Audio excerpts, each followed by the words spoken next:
Mike and Stanley here, people, and listen!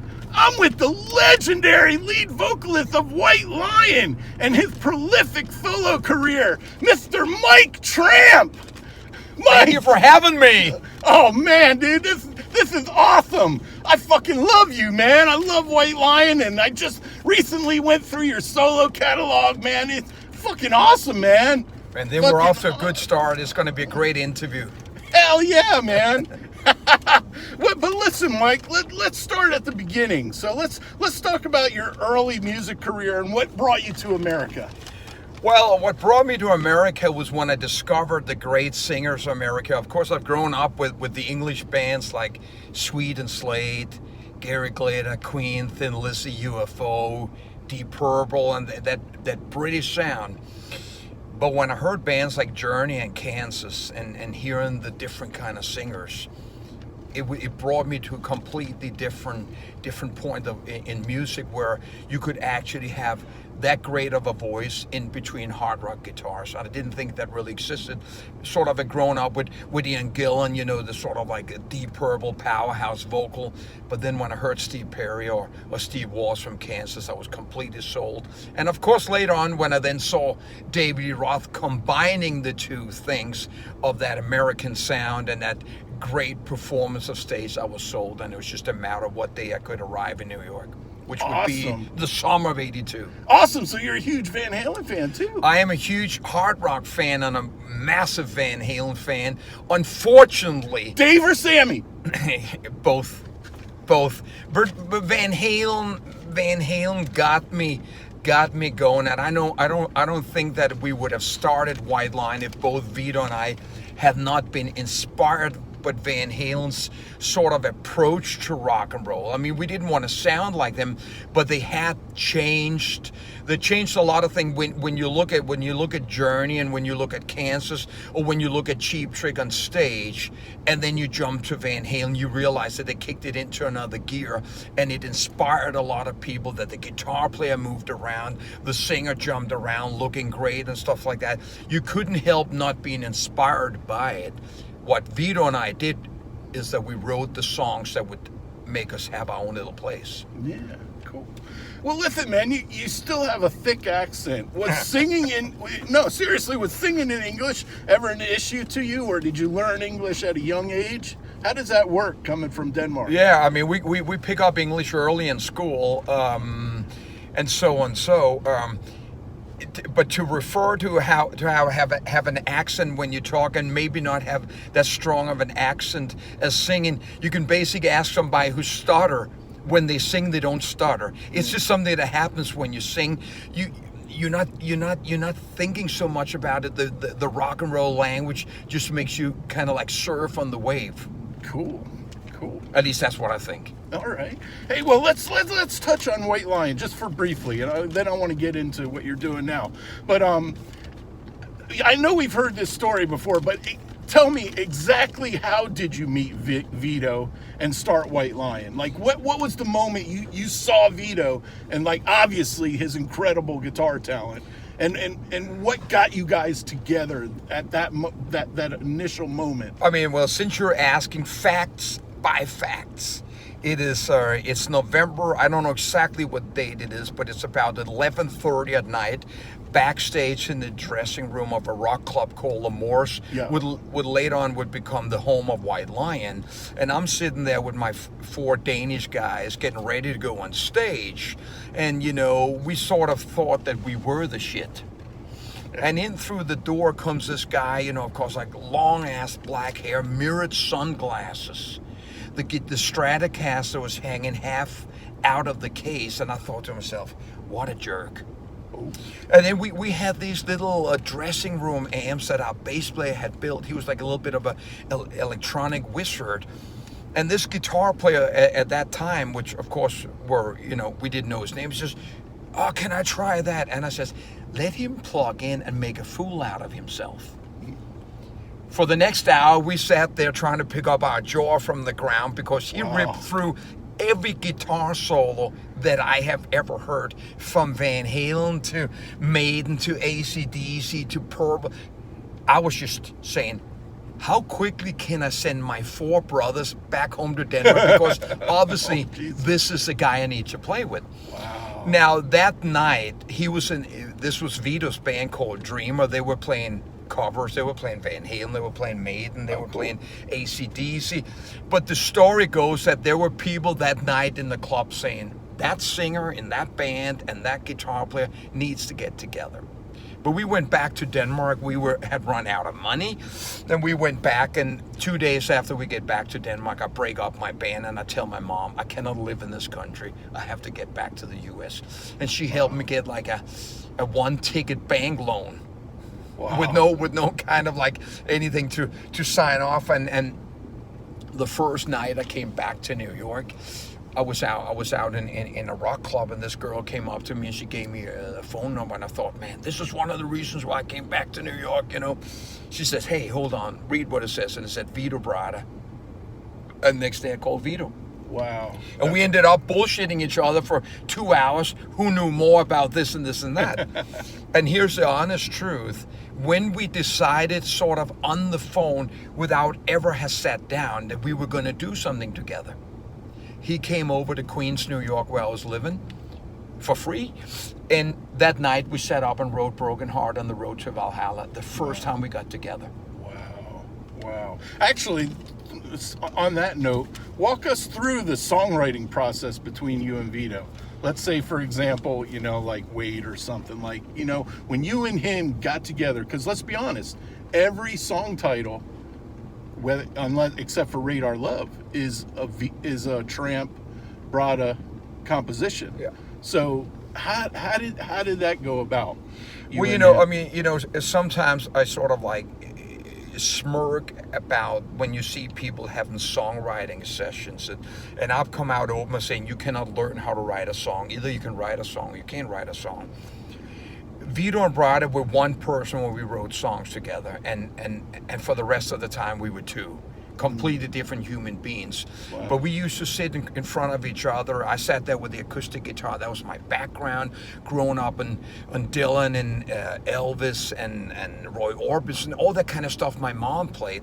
And Vito obviously had his American influence and so and so. So you would even have some of the music yourself. Yeah, I mean, the thing is that Vito would I'm not going to say allow me, but if I would just sort of write a very sort of, well, my melody lines are very simple, but they're very strong. He would listen to it, and I would be writing it like Dylan would be writing it. Wow. And then he'd start playing the big chords around it. Yeah. And then instantly it would lead to the next part. Gotcha. And we never looked at each other and says, oh, this is shit. We knew where the next guy, where he was going. So he the knew where I songs was going. When you two got together, the songs wrote themselves. And you know what? Every song we have written, we've written within 1 hour. Wow. That's awesome, man. Awesome. And then real quick, just for the record, how did White Lion actually end, and why? I know we've all heard the story, you know, Nirvana, blah blah blah, but that's not the truth with you. No, the truth I of mean, the matter, because the record company never really said that's it, we're done. No, It exactly. It's the story without the story. It is big, and it's as simple as that. We'd obviously done a massive European tour on the Main Attraction album. It was very successful. But James Lomenzo and Greg D'Angelo, you know, was not necessarily that happy with the financial agreement. Vito and I had started the band. Vito and I fueled the band financially, etc., etc. It was your band. You're the guys that got us But with time, James and Greg were, without a doubt, a huge part of the band. Mm-hmm. You know, now looking back at it, I almost don't remember, but it was sort of almost like I didn't go in and bat for Greg and James and saying, listen, it's important that we find a happy medium because together we're a band and divided we're not a band. Yeah. But sort of Vito just said there's sort of no negotiation, and then, you know, Greg and James departed. And, you know, at that time, we were sort of like, you know, floating a little bit on air. So we says, well, we're getting 2 new guys and we're continuing, we're White Line, you know, shouldn't be a problem. But it became a problem. And when we started going out and doing a little bit of a test in some clubs in the U.S., I saw a change going on in the business. First of all, MTV has basically slammed the door Yep. in the face of all of us. Yep. And then I remember coming in to play in New York. We were doing a big sold-out show in New York, and nobody from Atlantic Records were there. I remember when the release Broken Heart as the single off Main Attraction, the second single, a song that Vito and I did not want to redo. We were like, you're spitting in our face. We don't need Broken Heart to complete Main Attraction. We got enough songs. Oh, so you really didn't want to redo it? No, we did not Wow. want to redo. We're on our fourth album. We're already redoing our songs. Yeah. No, we didn't want to do it. But finally we gave in. Then the day they released that song, all of Atlantic Records go on vacation, and the song just basically fell in the trash. You know, so you add all that to all of that, and I started, you know, sort of like hooking up with a lot of different, you know, industry people in LA and getting a different feeling about everything, and sort of like moving away from our management in New York and losing respect of the lack of guidance. You know, Vito always said this: I thought we were here to write songs and play live and not think about the rest. That's the people we pay money for. And it's true. Vito and I concentrated on fronting White Lion, writing the songs, delivering the material. We didn't want to be accountants. We didn't want to say, what's the next move? Where does White Lion play, or something like that? Yeah. So when you add all that stuff, you know, it didn't take long, you know, and I remember it was the second last show, and the power dropped, and I'm standing behind Vito's amps, and I don't know what happens. I just go to Vito, tomorrow when we play Boston, it'll be the final show. And Vito just looked at me. I said, okay. And then, you know, that was September 2nd, 91, and you know, September 3rd, you know, we're in the airport. I say goodbye to Vito. It's not even a big goodbye. It's just goodbye. He goes to New York. I go to LA. And for the next 20 years, nobody, not once, not the record company. We still had 5 albums with Atlantic Records. Really? The T-shirt company had given us $1 million in advance for the tour. The management was still getting big commissions, and we were still an attractive band somewhere in the world if you just used it. But so you can say like this, if you now compare this to a marriage, and you say, I'm gonna walk out the door, babe, and she just ends up sitting in the sofa and not stopping you. Well, obviously, why are you gonna come back? Mm-hmm. Damn. Man. Wow. It's crazy, man. Well, listen, on another note, since you're here with Thinking Stanley, I gotta ask you, were you ever a Kiss fan, and any good Kiss stories you can share? Yeah, I'm a different kind of Kiss fan. I saw Kiss in 1976 on the Destroyer tour in Copenhagen for 300 people. Lucky you. Where they obviously had come from America playing stadiums and stuff like that. So I never got into Kiss in the same way that I have seen American rock fans now 50 years later basically still going to Kiss conventions, even though if it's just a roadie being there. I really actually got into Kiss for their music. So I never had the same kind of, like, you know, the Kiss lunchbox or the dog. I actually looked towards the music, and they were never my favorite band, but I thought that, you know, Destroyer, Love Gun had some great songs. And here's another little Sinking Stanley story. Whenever I got a new Kiss album, I wouldn't listen to it from the beginning. I would instantly start looking to Paul Stanley songs first, because I thought he was a phenomenal songwriter, and he always had amount of melody attracted to me. Yep. You know, that would eventually change. And when Kiss came out with the 4 solo albums, and I still say this today, regardless of all the respect that I've lost for Kiss, Paul Stanley's solo album might be one of the greatest rock albums ever written and recorded. Amen. It is great. That's how I feel. So many people think I hate Paul Stanley. I don't hate him. I love Paul Stanley. Why would you do that? He's a huge influence on me. I love Paul Stanley. The thing with Paul is, you know, he just ruined Kiss. But anyway, with the backing tracks and the Imposters, whatever. You know, and you know what? Gene could actually intervened. He could have. He could have. Thank Gene you. could have Amen. intervened. Amen. Yeah. Oh my God. All right, Mike, man. You know, after White Lion, you had a prolific solo career. The amount of solo material you've done eclipses that of White Lion. What about your solo career are you most proud of? Well, I'm proud of that from the first album to the last album, which is not the last album, but the last I recorded. I've been completely steady. When somebody comes, what's a great solo album to start with? It says any album will represent me 100%. It's just that if you start the Lord of the Rings trilogy, you don't start with the third. True. So it's just one of those. My solo albums is Mike Tramp when Mike Tramp is by himself. When I sing in White Lion, when I sing in Freak of Nature, I'm part of a band. I'm the spearhead of this force that's coming at you. When I write the songs for my solo album, me, myself, I represents Mike Tramp as a person. It hasn't always been like that in White Lion and Freak of Nature because I feel that, like I said, the spearhead of this band, I represent the image of the band, you know, or the sonic image of the band, that I can't take all my personal issues into the band, even though, of course, I am the main writer of these songs. Of course, I have forced my issues in there with Little Fighter, Cry for Freedom, Broken Home, When the Children Cry, Lady of the Valley.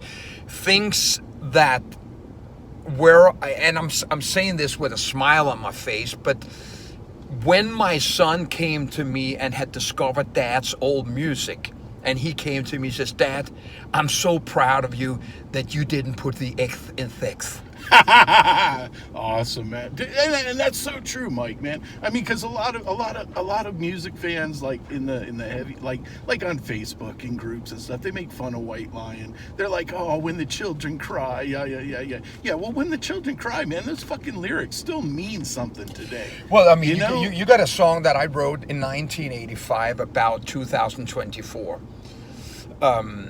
You know, the social media has given every idiot out there a chance to you know, comment on something before he was unheard or she was unheard. And we just, you know, I actually thought about it in the car. We're kind of become, you know, the dartboard for people, you know, and we're maybe, it's a payback for us succeeding in life by basically going up on stage and shaking our ass and singing, and that's just the way life is. So we're gonna just have to accept that that's the way it is and use the social media in our own way and stuff like that. But if you said, I'm gonna take social media away tomorrow, I said, man, now I can live again. Yeah, hell yeah.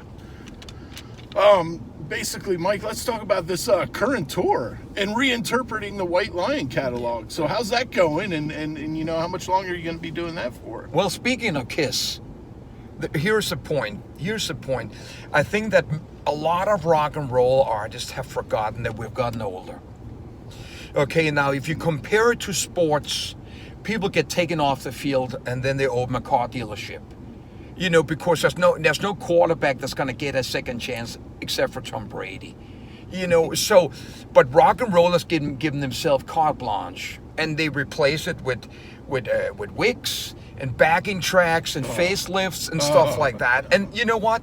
That's just the name of the game. For me, having a solo career for the last 25 years, and everywhere I went, the poster had a bigger White Lion logo than Mike Tramp, regardless if I came with an acoustic guitar to do a storytelling tour. And then little by little, I started adding a few of the White Lion songs because, as I told early on, those songs were basically written as an acoustic song. So Vito and I could play these songs before we added the big guitar, before we added the drums and the bass and the reverb on the vocal and the 80s sound. Those songs, which I, of course, have proven live, can be played by a campfire guitar player like myself. So little by little, and I will admit, and I have told the fans and I've told the press, the time before when I got pulled into doing my sort of version of Tramp's White Line, it failed because my heart wasn't in it, and I wanted to start a whole new band that had a different sound. But when I realized that there was no way out, Marcus, who's been a friend of mine and a fellow musician for 30 years, says, this is what it's going to take. I says, first of all, can you learn Vito's parts note for note? Because, I mean, regardless if I'm the front man of White Line and I'm the melody of White Line, you can't do White Line without Vito Bratta's guitar tones. It's as simple as that. And we honor Vito every single night, and I respect Vito to the fullest. But I also knew that I was not 27 anymore. Mm-hmm. I'm 63 today. And with time, my ability to run a mile is a little harder than it was then. My ability to read the notes that I did in 87 is impossible, and I also don't want to sound like that. So I said to Marcus, we need to make White Lion sound like it's an old car that's gotten a new engine, but you look at the car and it's still the same car. And he transposed. So first he learned Vito, and then he brought the songs down a half a step where or I a could. whole step? No, not. Let's talk about 4 or 5 steps. Whatever. Oh, really? Whatever it fitted doesn't sound that way. No, but that's because that's how I sing today, and all the. Again, there's always an idiot that want to make a comment just because they got nothing else to do. But most people that hear those two, Volume 1 and 2, hear us says, this was like a brand new album. You know the songs, you know the sound, you know the melody, but it just seems like it's here today. Yeah. Because as much as I'm proud of my White Line career, I don't feel that the albums, when I play them today, feel like they should be played today. So coming out there gave us the ability, and you can just go in and look in the comments of the show. It says, you still got the voice, you still sound the same. No, I don't still sound the same, but it sounds right. Exactly. That's how I feel. And I am the best Mike Tramp in the world, and I will only do what I can do. And there was an old movie made in the 70s called They Shoot Horses, Don't They? It's a reference to that when a racehorse breaks its leg, they're not trying to repair it, they put it down instantly. Rock and roll has forgotten that. Yeah. So when I can't do it anymore, you're not going to see me up there like some other singers fighting their way through a song just because they have to pay the rent. Yeah. I will not do that. That's awesome, man. That's awesome. Listen, man, I know you got to get going in here. Not really. Oh, okay. All right. Well, listen, man, I just want to say, as a fan, my closing thoughts is like, everybody always, when they talk about White Lion, they talk about Vito. Oh, Vito this, Vito that. Well, yeah, Vito is great, but Vito is only 50% of White Lion. Mike Tramp here is the other 50% of White Lion. If not more. Well, I mean, since September 2nd, 91, Vito has had, 33 years to sort of tell his story. And the only story Vito has ever told was when he went on Eddie Trunk 10 years ago and said something about the door's not closed. Well, the door was never opened. White Lion amongst each other, I mean... Vito says the door's not closed. Yeah, exactly. But, what else he's going to say? James and I... open the door, Vito. Yeah, James Lomenzo and I have been brothers from the start, and it hurt me tremendously when I couldn't fight for him for the continuation. Greg and I got a great relationship, so in reality, I have the relationship with the three of us. We've never, ever considered a reunion, and it will never happen. I also will basically say this, we would not be a better White Lion than we was. So we're not going to go up there. So I'm traveling around the world right now, playing anything from theaters to festival to sports bars to casinos to whatever. And I'm performing the songs of White Lion, the songs I wrote with Vito Bratta. And that's what it's about. That's awesome, man. Can't get more honest than that. It's honesty and integrity right here, folks. Mike Tramp, thank you so much, sir. Thank you, Singer Stanley. I appreciate it, man. You got it, man. All right.